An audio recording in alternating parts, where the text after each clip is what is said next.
তো মাই ডিয়াৰ স্টুডেণ্টছ ইতিমধ্যে আপোনালোকে থাম্বনেল আৰু টাইটেল দেখি গম পাইছে তো আজি কিহৰ ওপৰত আমি ডিছকাশ্যন কৰিবলৈ আহিছোঁ য়েছ দিছ ইজ আৱাৰ ফাৰ্ষ্ট ক্লাছে হ'ব তো আমি লুচেণ্ট জিকে সম্পূৰ্ণ অসমীয়া মাধ্যমত আমি যিহেতু ডিছকাশ্যন কৰিম বুলি কৈ আছিলোঁ তো আজি তাৰ প্ৰথমটো ক্লাছ আমি লুচেণ্ট জিকেখন ডিছকাশ্যন কৰিবলৈ আহিছোঁ অসমীয়া মাধ্যমত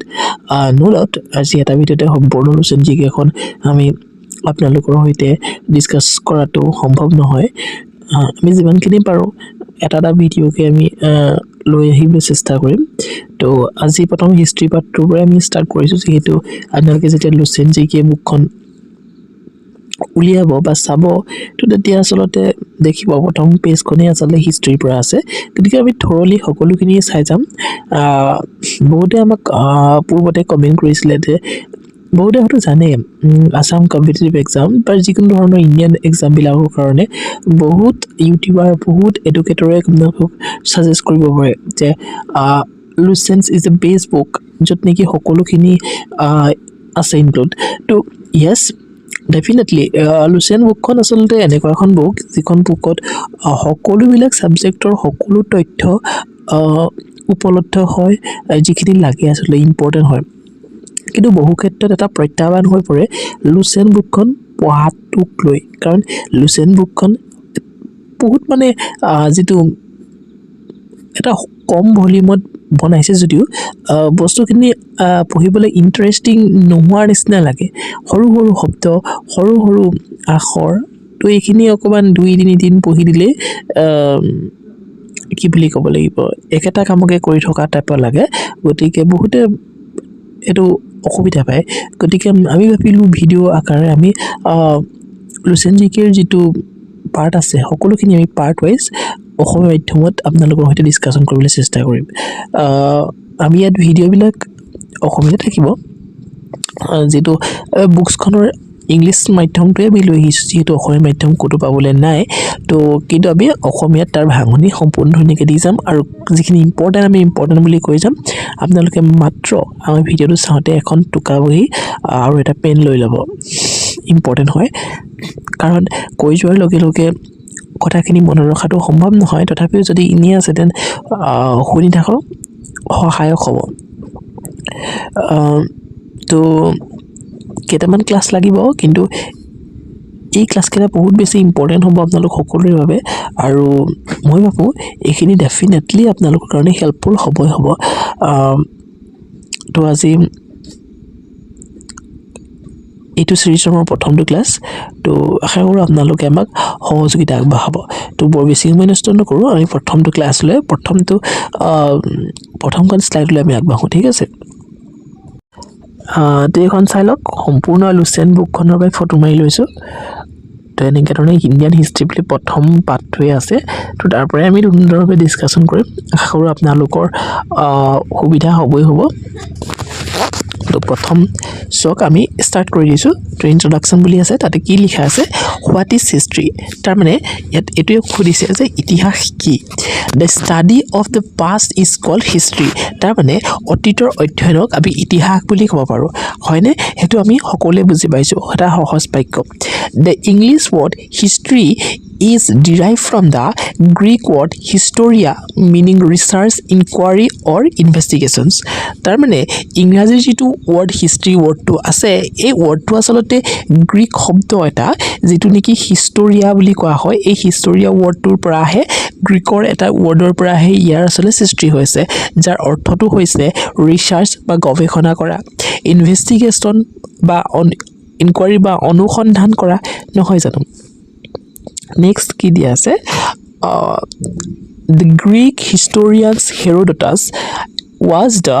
first real historian of the world he wrote only one book the historians তাৰমানে ইয়াত কৈছে যে গ্ৰীক ইতিহাসবিদ যিগৰাকী নেকি আছিলে হেৰডোটাছ এগৰাকী গ্ৰীক ইতিহাসবিদ আছিলে 484 পৰা তেওঁ 425 BC লৈকে আছিলে তো এই BC মানে হৈছে বিফৰ খ্ৰীষ্ট তো মানে খ্ৰীষ্টপূৰ্ব বুলি আমি ক'ব পাৰোঁ অসমীয়াত তেৱে কি আছিলে বিশ্বৰ প্ৰথমজন প্ৰকৃত ইতিহাসবিদ আছিলে আৰু তেওঁ এজন গ্ৰীক হিষ্টৰিয়ান আছিলে ঠিক আছে তো he was wrote only one book, the histories. 430 BC তেওঁ লিখিছিলে যিখন আছিলে the histories তেওঁৰ সেইখনে এখনেই তেওঁৰ গ্ৰন্থ আছিলে দেন আছে the histories describes the background and events of the Greco-Persians or Greek-Iranian wars তাৰ মানে এইটো ক'ব বিচাৰিছে যে দ্য হিষ্ট্ৰী নামৰ যিখন কিতাপ আছিলে অৰ্থাৎ যিজনে লিখিছিলে তেওঁ আছিলে হেৰোডোটাছ তো হেৰোডোটাছে লিখা সেই যিখন কিতাপ সেই কিতাপখনতে গ্ৰীক পাৰ্চী বা শ্লেজডাল দিয়া আছে গ্ৰীক ইৰানী যুদ্ধৰ পটভূমি আৰু পৰিঘটনাসমূহৰ বিষয়ে বৰ্ণনা কৰা হৈছিলে তাতে সেই গোটেইখিনি লিখা হৈছিলে বা তথ্য পোৱা গৈছিলে Next is it was the Roman philosopher Cicero who first of all called Herodotus as the father of history. তাৰমানে ইয়াতে আপোনালোকে এতিয়ালৈকে যিখিনি পঢ়িলো ইয়াত কৈছে ৰোমান দাৰ্শনিক চিচেৰে প্ৰথমে হেৰোডোটাছক ইতিহাসৰ পিতৃ বুলি অভিহিত কৰিছিল তো কেতিয়াবা আহি যাব পাৰে who was the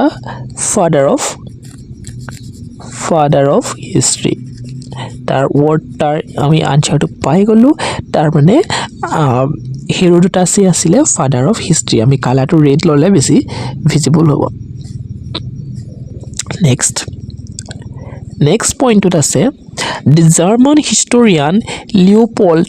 von Ranke is known as the father of the modern history এখিনি ইমান ইম্পৰ্টেন্ট নহয় হলিও যেহেতু দিয়া আছে আমি সেই কাৰণে আমি আলোচনা কৰি যাম যেহেতু আমি থৰলি সকলোখিনি চাই যাব লাগিব তো ইয়াত কৈছে জাৰ্মান ইতিহাসবিদ যিগৰাকী হৈছে লিওপোল্ড ভন ৰেংকে বুলি আছে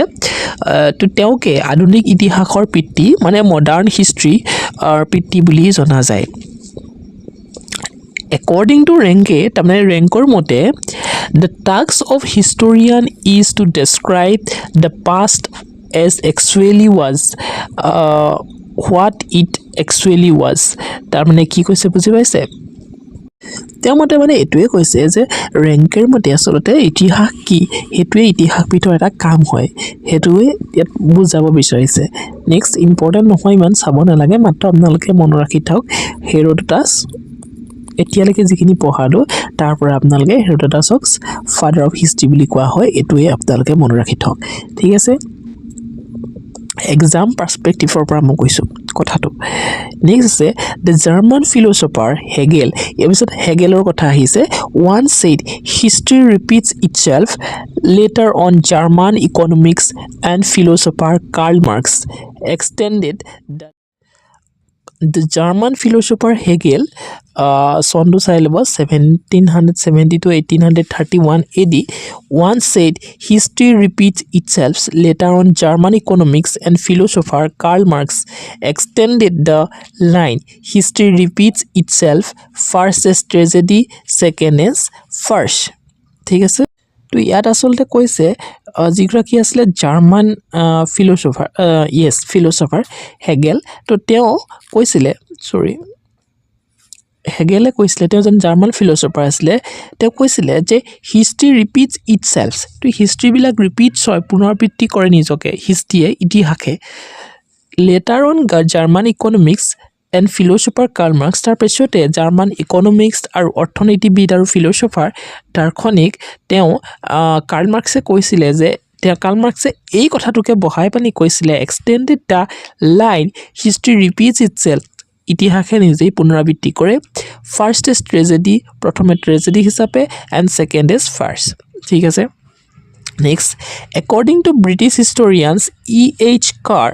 1892 to 1982 history is a continuous process of interactions between the historian and his facts and unending dialogues between the present and the past তাৰ মানে কৈছে যে বুজি পাইছে আৰু history is a continuous process এটা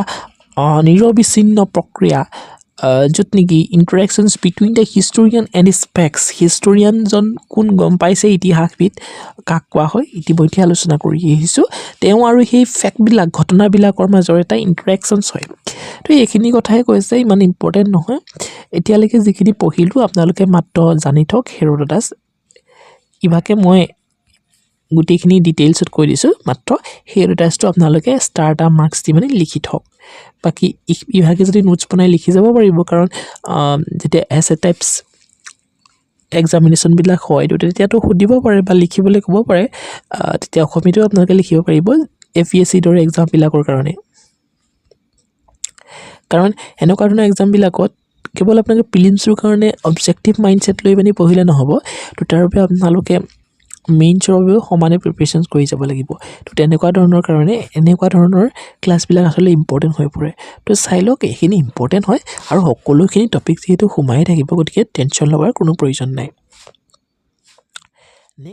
তো নেক্সট আহি যাব চিষ্টেম অফ ডেটিং তো ডেটিং চিষ্টেমটোৰ বিষয়ে ইয়াত আহি যাব য'ত নেকি BC আৰু AD বিষয়ে আমি পঢ়িব লাগিব BC মানে হৈছে বিফৰ খ্ৰীষ্ট আমি সেইটো কৈছোঁৱে ইতিমধ্যে খ্ৰীষ্টপূৰ্ব অসমীয়াত আমি সেইটো ক'ব পাৰোঁ আৰু AD মানে হৈছে এনো ডমিনি যিটো নেকি আমি অসমীয়াত ক'ব লাগিব খ্ৰীষ্টাব্দ তো BC is the acronym of before Christ মই ইতিমধ্যে কৈ আহিছোঁ this is an English phrase meaning before the birth of Jesus Jesus আমি খ্ৰীষ্ট বুলি কোৱা হয় যে Jesus খ্ৰীষ্টৰ before the birth ঠিক আছে তেওঁ জন্ম হোৱাৰ আগৰ কথা so the years before the birth of Jesus Christ is known as before Christ shortly আমি হেতুকে ক'ব পাৰো BC তাৰমানে যীশু খ্ৰীষ্টৰ মই অসমীয়াত চাগে ভাল ধৰণে কোৱা নাই খাই তো কৈ দিবলৈ চেষ্টা কৰিম তো BC is the acronym of the before Christ তাৰমানে খ্ৰীষ্টপূৰ্ব হৈছে বিফৰ খ্ৰীষ্টৰ এটা সংক্ষিপ্ত ৰূপ বা একেই আৰু দিছ is an English phrase meaning before the birth of Christ অৰ্থাৎ জিজাছৰ কথা কৈছে এইটো এটা ইংৰাজী ব্যাখ্যাংশ হয় যাৰ অৰ্থটো কি হ'ব খ্ৰীষ্ট মানে যিশুৰ জন্মৰ আগৰ কথা so the years before the birth of Jesus Christ is known as before Christ সেইকাৰণে যীশু খ্ৰীষ্টৰ জন্মৰ আগৰ বছৰবোৰক খ্ৰীষ্টৰ বিফৰ খ্ৰীষ্ট বা BC বুলি কোৱা হয় and it is denoted as BC shortly in short Gautam Buddha was born in 563 BC এইটো এক্সাম্পল দিয়া হৈছে and died in the 483 BC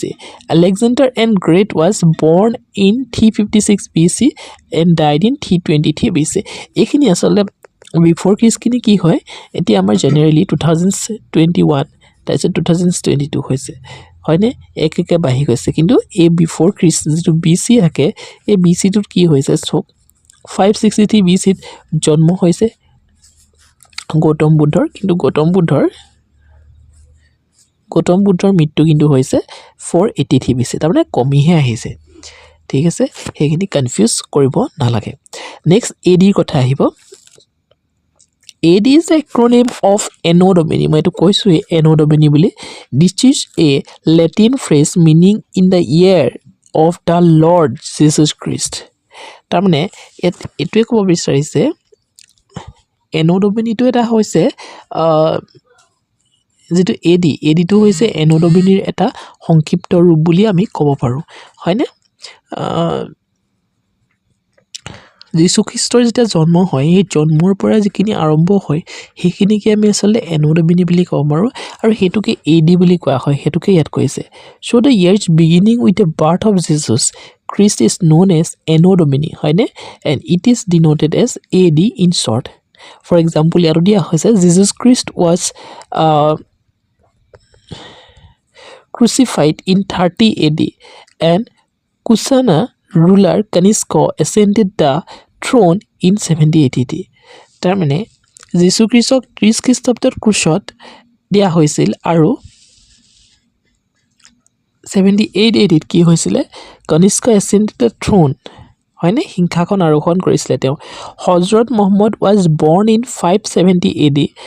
died in 632 AD তো এইখিনি কথা ইম্পৰ্টেন্টে হয় বাৰু তো হযৰত মুহাম্মদৰ কেতিয়া জন্ম হৈছিলে তো এইখিনি ইম্পৰ্টেন্ট হয় কিন্তু তাতকৈ ইম্পৰ্টেন্ট আপোনালোকে এইটো মনত ৰাখিব পাৰে গৌতম বুদ্ধৰ জন্ম হৈছিলে 563 BC আহিব পাৰে এক্সাম পাৰ্সপেক্টিভৰ পৰা ইম্পৰ্টেন্ট হৈ পৰে আৰু তেওঁ মৃত্যু 483 BC হৈছে বাকিখিনি আপোনালোকে যদি চাই তো চাই থব পাৰে Next is a timeline. The timeline displaying the events of the past is called the timeline. ঠিক আছে তো অতীতৰ সময়ৰ পৰিঘটনা প্ৰদৰ্শন কৰা লাইনটোকে আমি টাইমলাইন বুলি ক'ব পাৰোঁ তো এতিয়ালৈকে ইম্পৰ্টেন্ট কি হৈছে মই এতিয়ালৈকে পঢ়া সেইখিনি মই কৰিব বিচাৰিম তো এই হেৰোডোটাছ যেটো ৱৰ্ড পাইছে হি পঢ়ি আহিছো তো হেতুৱে হৈছে হেৰোডোটাছে হৈছে ফাদাৰ অফ হিষ্ট্ৰী আমি লিখিয়ে থৈছো ফাদাৰ অফ হিষ্ট্ৰী ঠিক আছে নেক্সট আৰু ইম্পৰ্টেন্ট পইণ্ট আমি এটো কৈ ল'ব পাৰো যে লিওপল্ড ভন ৰেংকেক আমি মডাৰ্ণ হিষ্ট্ৰীৰ ফাদাৰ বুলি ক'ব পাৰো হেতু আমি ইম্পৰ্টেন্স বুলিয়ে ধৰিব পাৰো ঠিক আছে ইয়াৰ লগতে গৌতম বুদ্ধৰ কেতিয়া জন্ম হৈছিল 563 BC হৈছিল আৰু 483 BC যে তেওঁৰ মৃত্যু হৈছিল সেই বিষয়ে আমি ষ্টাৰ মাৰ্কস এটা দি আমাৰ কোনটো কাবহি লিখি দিব পাৰো আৰু কেতিয়াবা এয়াও ইম্পৰ্টেন্ট হৈ পৰে কেতিয়াবা নহয় হেতু আছিল ইম্পৰ্টেন্ট সকলোৱে জনাটো ইম্পৰ্টেন্ট BC আৰু AD মানে কি ইহঁতৰ ফুল মিনিং কি BC মানে বিফৰ খ্ৰিষ্ট আৰু AD মানে হৈছে এনো ডমিনি আৰু এই দুইটা কিহৰ লগত জড়িত আৰু হেয়া হৈছে জিজাস খ্ৰীষ্টৰ লগত জড়িত তো এটা চালে আপোনালোকে বুজিয়ে পাব ঠিক আছে এই জিৰোৰ পৰা এখিনি আগলৈ গৈ আছে এখিনি BC আৰু এফালে যোৱাখিনি AD ঠিক আছে ইয়াত চাই লব পাৰিব এক second yes from the above mentioned timeline it is clear that the years before the birth of Christ are counted backward তাৰমানে এটো কৈছে ইয়াত উল্লেখ কৰা ওপৰত উল্লেখ কৰা এই লাইনটোত কৈছে সময়সীমাৰ পৰা স্পষ্ট যে যীশু খ্ৰীষ্টৰ জন্মৰ আগৰ বছৰবোৰ পিছলৈ গণনা কৰা হয় অৰ্থাৎ এই চক এই 500ৰ পৰা এনেকৈ আহিছে হয়নে ইয়াত 1ৰ পৰাহে গৈছে ইয়াত 1টো এনেকৈ গৈছে তো এটো এনেকৈ গৈছে তো এটো এনেকৈ গৈছে তো হেতুৱে ইয়াত গৈছে বাৰু হেখিনি মান চাই থকাৰ ইম্পৰ্টেন্ট নহয় নেক্সট ইয়াতো হে একটা কথাই দিয়া আছে TBC এখিনি এনেকৈ গৈছে the meaning of 1 year before 1 BC is 2 BC the meaning of 1 year before 2 BC is 3 BC এইবিলাকটো জেনাৰেল কথা the meaning of 1 year before 3 BC is 4 BC the meaning of 1 year before 4 BC is 5 BC in other words firstly the year of the 5 BC passed after that 4 BC came after that 3 BC after that 2 BC and lastly 1 BC appeared তো এখিনি দিয়া আছে in a mathematical language it is like backward counting 100 99 98 এটো BC কথা কৈছে now if anyone raises a questions that which year is the first one yes which year is the first one and which year is the last one in 500 BC and 2000 BC then the right answer will be 2000 BC তো এটো আপোনালোকৰ confusion হ'ব বুলি ইয়াত আসলে নিজে উদাহৰণ দি দিছে তো হেতু কোৱেশ্চনছ সকলোৰে মনত হ'ব পাৰে যেহেতু তো ইয়াতে হেতু কোৱেশ্চনছৰ আনসাৰটো দি দিবলৈ চেষ্টা কৰিছে হয়নে তো এখিনি মন কৰিব তাৰমানে এডখৰ এটোৱে কৈছে in the mathematical language it is like backward counting for example so yes now if anyone raises a questions to konoba apna questions hude ba eto hokole doubt ahibo pare which year is the first one and which year is the last in 500 BC and 2000 BC definitely BC buli koile ami ulta ke ahisle eto mon rakhibo lagibo to 2000 BC is the first year hobo aru 500 BC to last year hobo to hetue ami yat